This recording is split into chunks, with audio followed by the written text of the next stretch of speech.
Jax's revenge domain. She called me the gravel man and fired me. I own the granite quarry and every batch plant her daddy's company poured from. Thursday, June 15th, 4:18 p.m. I know the exact time because I was checking my watch when she said it. My father's Timex, the one he wore in Vietnam, still keeps perfect time after 50 years. Chelsea Montgomery sat behind a glass desk that cost more than most people make in 6 months. Corner office with windows overlooking the Blue Ridge Mountains. Same mountains where her grandfather Harold first started blasting granite back in 1967. Except now the office looked like some tech startup. All white walls and motivational quotes. Disrupt or be disrupted. Lead boldly. One just said innovation in gold letters. I'd been called up from the quarry floor. Still had my hard hat granite dust on my coveralls. The same Leatherman multi-tool on my belt that my buddy Rodriguez gave me before his last patrol in Fallujah. 32 years of that granite dust worked into my hands, under my nails, in my work boots. She had some HR woman standing behind her chair. Nice lady, been with Montgomery Stone for 8 years. She was holding a tablet like it might bite her eyes on the carpet. Chelsea didn't stand up. Didn't offer to shake hands, had one AirPod in like always, half listening to some podcast about cryptocurrency. Gary, we're modernizing. She said it slow, like I might not understand. We're streamlining legacy overhead across all operational verticals. Your position is being restructured. She slid a manila envelope across that desk. Severance package, her nails were painted some color that didn't exist in any hardware store. Hands that had never touched granite, never felt kickback from a pneumatic drill, never checked compression strength on a test sample. You've been the gravel man here for a long time, she continued. Frankly, we need fresh perspective in materials and production, someone who thinks digital first. The gravel man, I looked at the envelope, then at her. AC was running downstairs. I could feel the crusher through the building's steel frame, that low vibration you feel in your chest. I'd felt that rhythm every working day for 32 years. I understand, I said. Picked up the envelope, walked to the door, stopped. You might want to read your lease agreements. Then I left. My name is Garrett Hoffman, but everyone calls me Gary. I'm 58 years old. Until 4:18 p.m. On that Thursday, I'd spent 32 years as vice president of materials and production at Montgomery Stone and Ready Mix, North Carolina's largest aggregate and concrete company. $1.4 billion in annual revenue, 6 active dot contracts. The granite quarry that feeds every cubic yard of concrete within 200 miles. Before Montgomery Stone, I did 8 years in the Marines. Combat engineer, Memos 13071, 2 tours in Iraq, 1 in Afghanistan. Sergeant E5, Purple Heart recipient. The Purple Heart wasn't for anything heroic, just for being in the wrong place when an IED went off in Fallujah, 2009. Lost 3 Marines that day because I'd rushed a structural assessment. Been checking my work twice ever since. Marines teach you 2 things that stick. How to build something that won't fall down and how to stay calm when everything's falling apart. I came home from Afghanistan in 2010 and went straight into the granite business. Made sense. I knew explosives, knew construction, knew how to read stress patterns in stone. Started as a quarry operator at Montgomery Stone and worked my way up. Batch plant supervisor, then plant manager, then materials coordinator. Eventually VP of materials and production. Here's what a granite quarry smells like. Wet stone dust after the water trucks spray down the haul roads, diesel exhaust from the CAT 785 dump trucks, sharp metallic smell of fresh drilled blast holes. That fine granite powder gets in everything. Your truck, your thermos, your work clothes never comes out completely. For 32 years, I ate lunch with the quarry crew, not the office people. Walked the pit floor every morning at 5:30 a.m. with my German Shepherd, Tank. Tank showed up as a stray one day and never left. Neither did I, apparently, until today. I knew every machine by its sound. Could tell you which haul truck had transmission problems just by listening to it shift gears. Knew every blast pattern, every crush specification, every ton of granite this company had ever produced. And I knew what I'd sacrificed to be there. Missed my son Brian's graduation from Marine boot camp at Paris Island for a deadline in 2018. Linda, my wife of 31 years, sent me a photo from the ceremony.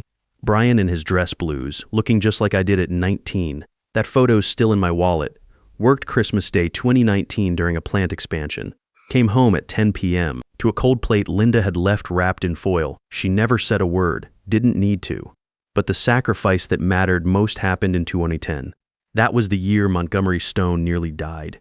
Real estate crash aftershocks, 2 bad government contracts that bled money for 20 months, and Harold Montgomery's son had made a disastrous equipment purchase. $15 million in new machinery the company didn't need and couldn't afford, bought because some salesman took him golfing. Harold needed $18 million in emergency funding or the company folded. Banks wouldn't lend. Credit markets were frozen. Harold called me into his office. The real office, oak-paneled, smelling like pipe tobacco and leather, framed photo of the first Montgomery quarry on the wall. He looked old for the first time since I'd known him. "Gary, I don't know what else to do. If I can't find $18 million in 60 days, I'm closing the gates." I went home that night and sat at the kitchen table with Linda until 2 a.m., had all our finances spread out on yellow legal pads. Our house, our savings, Linda's teacher retirement account, my military pension, all of it came to $620.2 million. Linda looked at the numbers. She's 5'2" and taught high school for 28 years. When she makes a decision, mountains move. "You've bet on harder things," she said. "Do it." I mortgaged everything. House savings, Linda's retirement, my VA benefits, used it all to purchase the granite quarry, 3 satellite batch plants, and the asphalt terminal through a new LLC, Hoffman Materials Holdings. My attorney, Paul Morrison, handled the paperwork. Paul's former Marine JAG property law specialist. Found him through the veteran network, someone who knew someone who served. Paul drafted the master lease agreement. Montgomery Stone would keep operating on my properties at below market rates. Gary Hoffman saves the company. Company keeps running. Everybody wins. But Paul insisted on one clause, Section 7.2. He called it insurance, Section 7.2. In the event the managing member of the lessor is involuntarily separated from employment with the lessee corporation without cause, all lease obligations shall terminate within 72 hours of written notice. The whole transaction got recorded in county deed records. Public information. Anyone could look it up. But here's the thing about county records. Nobody looks unless they have a reason. Harold knew. Harold was grateful. Harold kept it quiet. For 14 years, not a single person in management ever pulled those filings. Not Harold's son before he retired to Florida. Not the company lawyers. And certainly not a 26-year-old with a Wharton MBA she earned online. For 14 years, I went to work every day at a company that operated on my land, processed my granite, poured concrete from my plants, laid asphalt from my terminal. Nobody knew except Linda, who kept the LLC books at our kitchen table every quarter, and Paul Morrison, who kept the lease agreement in his office safe. That Thursday evening, I drove out to the quarry rim. There's a flat granite ledge above the main pit where I've been parking my truck for 32 years. You can see the whole operation from up there, the terraced walls stepping down 300 feet to the pit floor. Tank sat beside me on the tailgate, ears up, watching the last haul truck climb the access road. I pulled out my phone and called Paul Morrison. "Paul, it's Gary." "She fired me today." Pause. "Yes, without cause." Another pause. "I know. Send the notices." Friday morning, Chelsea Montgomery sent a company-wide email at 7:30 a.m. Subject line: "Exciting changes ahead. A new era for Montgomery Stone." 3 paragraphs of corporate speak. Innovation, fresh perspective, positioning for a digital-first future. She signed it with her LinkedIn profile and a quote she made up herself. "The future belongs to those who build it boldly, the future." She couldn't tell you the silica content of granite if her trust fund depended on it. By Friday afternoon, she'd moved into my office, not her glass-walled executive suite. My office, the one on the ground floor with windows overlooking the quarry. The one that smelled like coffee and granite dust and 32 years of actual work. Wayne Fletcher, my plant supervisor, told me what she did. Took my hard hat off the hook and dropped it in a box. Took down the framed photo of my marine unit. Left the nail hole. Put some succulent plant where my coffee thermos used to sit. Then she posted on Instagram, picture of my nameplate in a trash can. The succulent on my desk, caption: "Day 1 of the future leadership, modernized." She was already interviewing my replacement. Some 30-year-old with a supply chain certificate and no idea what a slump test is.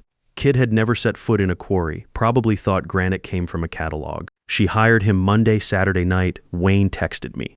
Long message he'd been sitting on all day. You need to know what she said at the all-hands meeting. Stood up in front of everybody, drivers, operators, office staff, everyone. Said you were legacy overhead and the company had been carrying dead weight in materials for years. Then she looked around and said, "Where's he going to go at 58? He's a gravel man. The gravel man era is over." I read that text sitting on my back porch. Tank was at my feet. Linda was inside cleaning up after dinner. Lightning bugs starting to blink in the yard. The gravel man era is over. I took a long pull from my beer, set the phone down. She was right about one thing. An era was ending. Just not the one she thought. Monday morning, June 19th, 9022, AM 6, certified letters arrived at 6 Montgomery Stone locations. Corporate headquarters, quarry office, 3 batch plants, Asphalt terminal. Each envelope contained copies of county deed records, the master lease agreement, and formal notice of lease termination citing Section 7.2. Paul Morrison's law firm sent them. Paul doesn't do anything halfway. Stuart Ward, Montgomery's general counsel, opened his at 9:22 a.m., read the notice twice. Then he did what any smart lawyer would do, pulled the county deed records online. Records that had been sitting there for 14 years, public and searchable. His face went white. That's what Wayne told me later. Stuart walked into Chelsea's office. She was at my desk scrolling her phone with one AirPod in. The succulent was thriving. "We have a serious problem," Stuart said. "Is this about the severance? Legal already reviewed it. The quarry doesn't belong to us. Neither do 3 batch plants or the asphalt terminal. They belong to the man you fired yesterday." She looked up then. Actually laughed. "That's impossible. Those are Montgomery properties. They haven't been Montgomery properties since 2010. County records are public. I verified them myself. Gary Hoffman owns them through a personal LLC, and there's a termination clause. Section 7.2, involuntary separation without cause triggers immediate eviction. You triggered it Thursday at 4:18 p.m. Stuart tried to explain what that meant. Without the quarry, Montgomery Stone couldn't produce concrete, couldn't fulfill dot contracts. The nearest comparable granite source was 180 miles away. Just trucking costs would make every contract unprofitable. By Tuesday, I was already moving. Thursday evening, same night I sat on the quarry rim, I'd made a call. Steve Caldwell, CEO of Blue Ridge Construction, Montgomery's biggest competitor. Steve and I went back 15 years. He'd tried to hire me twice. "Steve, it's Gary. I'm available, and I'm bringing my own supply chain." Silence, the good kind. The kind where a smart businessman is doing math and liking the numbers. "How soon can you be here?" Saturday morning at Steve's office. Real handshake, real coffee, real conversation. I laid it out plain. The quarry, 3 batch plants, asphalt terminal, 32 years of dot relationships, every project manager in the state who trusted my word over anybody else's sales pitch. Steve leaned back in his chair. "What do you need from me?" A desk and a handshake. He stuck out his hand. "You've got both." By Monday, while Stuart Ward was pulling deed records and going pale, Paul Morrison was drafting the exclusive supply agreement. Hoffman Materials Holdings would supply all aggregate and ready-mix materials exclusively to Blue Ridge Construction. $52 million over 5 years, Thursday, June 22nd. The 72 hours expired. Montgomery Stone couldn't produce a single yard of concrete. The quarry gates were padlocked. My locks, my quarry, my rules. Their one remaining batch plant sat idle. You can't make concrete without aggregate, and every grain of granite came from my quarry. The calls started at 6 a.m. Dot project managers needing ready mix for bridge pours, road overlays, airport runways. Montgomery's dispatchers had no answers. No trucks, no materials, no timeline for restoration. By noon, 6 more project managers were calling. The 30-year-old with the supply chain certificate couldn't even log into the quarry management system. I was the only admin. There was no documentation because I was the documentation. Friday morning, the North Carolina Department of Transportation issued stop work orders on all 6 active projects. Penalty clauses kicked in immediately. Liquidated damages started at $52,000 per day, per project. Wayne Fletcher quit that afternoon. His resignation was one sentence. I work for people who understand granite. Harold Montgomery got a phone call from his lawyer, drove in from his retirement home for the first time in 2 years. 78 years old, still wearing work boots and suspenders, walked past the white walls and motivational quotes and expensive furniture his granddaughter had bought with company money. He asked one question: who owns the quarry? Stuart told him. Harold sat down in the nearest chair and put his face in his hands. Then he stood up, straightened his suspenders, and walked to Chelsea's office. "Chelsea, come with me." He walked her outside, past the lobby, through the steel doors, into the parking lot where you could see the quarry. The granite face, the locked gates, the silent crushers. For the first time in 57 years, the crushers at Montgomery Stone weren't running. Harold fired her right there in the parking lot, handed her a cardboard box, and told her to leave. The Range Rover with dealer plates pulled out of the executive spot and disappeared down Highway 321. Her Instagram went private that afternoon, but private wasn't enough to fix what she'd broken. The collapse happened fast. Week 1, all 6 dot projects stopped, $340 million in active contracts sitting dead. The state doesn't wait for corporate restructuring or digital transformation. They care about road surfaces and bridge decks and timelines measured in days, not quarters. Week 2, I started making calls, not to Montgomery, to the project managers. Men I'd worked with for 15, 20 years. Men who'd called me directly when they needed answers because they knew I'd give them straight facts, not sales pitches. I called each one personally, told them Blue Ridge Construction now had exclusive access to the quarry and all processing facilities. Same granite, same quality, same guy overseeing production. All 6 contracts transferred to Blue Ridge within 3 weeks. By month's end, Montgomery Stone had lost 78% of its revenue, a $1.4 billion company bleeding out in real time. The commercial clients followed, ready-mix customers, private paving contracts, shopping center foundations, subdivision roads. When you're the only company in the region with reliable aggregate supply, you don't have to sell, you just answer the phone. The sale happened in September. Some investment group bought Montgomery Stone for $240 million, 83% discount, pennies on the dollar for equipment, trucks, whatever contracts remained. The Montgomery name came off the trucks. Harold's old office got converted to a conference room. Chelsea Montgomery's name appeared on 6 default filings. Public records naming her as the officer responsible for infrastructure contract failures. At 26, she was blacklisted from any construction project involving state funds. The industry her grandfather built from nothing, she couldn't even stand at the edge of it. Last I heard, she was in Charlotte doing something with social media marketing. Blue Ridge named me Regional Materials Director. My new office overlooks the same quarry, but now I walk it as the owner. Tank and I do our morning rounds at 5:30 a.m., checking blast patterns, testing crush specifications, making sure everything runs the way it should. The Leatherman multi-tool is still on my belt, the one Rodriguez gave me before Fallujah. The granite sample from our first blast in 2010 sits on my desk next to a photo of Brian in his army dress blues. He's an engineer now, following the family tradition. He called last month after hearing the whole story through the military grapevine. Dad, you owned the quarry for 14 years and never told anyone. Never had a reason to, I said. He was quiet for a minute then. That's the most you thing I've ever heard. Amanda had texted a photo of her senior project at NC State Materials. Analysis of North Carolina granite aggregate. She'd captioned it, learned from the best. She's 22, studying civil engineering. She'll be better at this than I ever was. Saturday evening, late September. First cool air we'd had since May. Linda and I were on the back porch, same house, same mortgage we almost lost in 2010. I had a cold beer, she had sweet tea. Tank was stretched out between our chairs. From the porch, you can see the quarry rim. The granite face was catching the last sunlight, all gold and orange against the dark trees. The crushers were winding down for the night, that low rumble I'd heard 10,000 times from this same spot. But tonight, it sounded different. Tonight, it sounded like mine. Linda reached over and squeezed my hand. Didn't say anything. She'd said everything that mattered 14 years ago at the same kitchen table at 2 a.m. The rest was just waiting. Wayne Fletcher came over the week after I started at Blue Ridge, plant superintendent, same title, same job, same man. 3 other Montgomery veterans followed within the month. They didn't need to be recruited, they just showed up. That's what happens when you spend 32 years eating lunch with the quarry crew instead of the executives. People remember who you are. The total came to $52 million from the exclusive supply agreement over 5 years. Combined with property income from leasing the batch plants and asphalt terminal to other contractors, lease termination penalties from the broken Montgomery contract, and accumulated supply fees from the DOT redirects, I'm looking at about $67 million total. $7 million for a gravel man.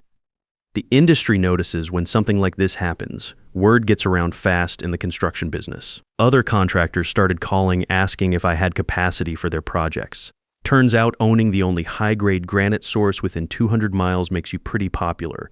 Blue Ridge's revenue jumped 240% in the first quarter after I joined. Steve Caldwell gave me a raise and a company truck. A new F250, granite gray, my choice. I kept my old truck. Some things you don't replace. I still walk the quarry floor every morning at 5:30 a.m. Tank trots ahead of me on the haul road, nose to the gravel, ears up, the same way he has since he showed up as a stray 8 years ago and I fed him once. My boots are the same steel-toed Red Wings. My thermos is the same dented Stanley. The Leatherman on my belt, the one Staff Sergeant Rodriguez gave me the day he rotated home from Fallujah, is still the first tool my hand finds every morning without thinking. My office at Blue Ridge smells like coffee and granite dust. Same as it always did. Same photo of my Marine unit on the wall. Same nameplate, just a different desk. The funny thing is, Chelsea was right about one thing. The gravel man era is over. But she missed what came next. The granite man era just started. Funny thing about granite, you can pour concrete on top of it, build whatever you want. But granite was here first. Granite will be here last. And the man who owns the granite owns everything built on it. I saw Harold Montgomery at the hardware store last month. He's 79 now, moving a little slower but still wearing those same work boots. We nodded at each other in the power tools aisle. He stopped and walked over. "Gary, I want you to know I'm sorry about how it ended." "Nothing to be sorry about, Harold. Business is business." He shook his head. "My granddaughter didn't understand what she was throwing away. You saved this company once. Should have been grateful. She was young," I said. "Sometimes young people think they know better. Sometimes they do." Harold said, "Just not this time." We shook hands. Good handshake. The kind between men who've built things that last. That evening I told Linda about running into Harold. We were sitting on the same back porch, same chairs, same view of the quarry rim catching the sunset. "Think she learned anything from it?" Linda asked. "Don't know," I said. "Don't really matter. Lesson wasn't for her anyway. Who was it for?" I thought about that for a while. Watched Tank chase fireflies in the yard. Listened to the crusher winding down for the night. That sound that means everything's running right. Anyone who thinks experience doesn't count for anything anymore, I said. Anyone who thinks you can replace 30 years of doing something with 6 months of reading about it. Linda squeezed my hand. Think they're listening? The smart ones are? You know, if you've ever been in a situation where someone half your age with twice the attitude decided your years of doing the job didn't matter as much as their degree in talking about the job, then you know exactly how this story ends. Experience beats credentials every single time when it comes to the real world. The question isn't whether you know your business, it's whether you're prepared when someone who doesn't know your business tries to run it. I spent 32 years learning granite, 14 years owning granite, and one afternoon proving that knowledge beats arrogance. If you've got skills that can't be Googled and experience that can't be downloaded, don't let anyone convince you it's worthless, especially not someone whose biggest achievement is reorganizing an office that was already working fine. The gravelman era might be over, but the era of people who actually know how to do things, that's just getting started.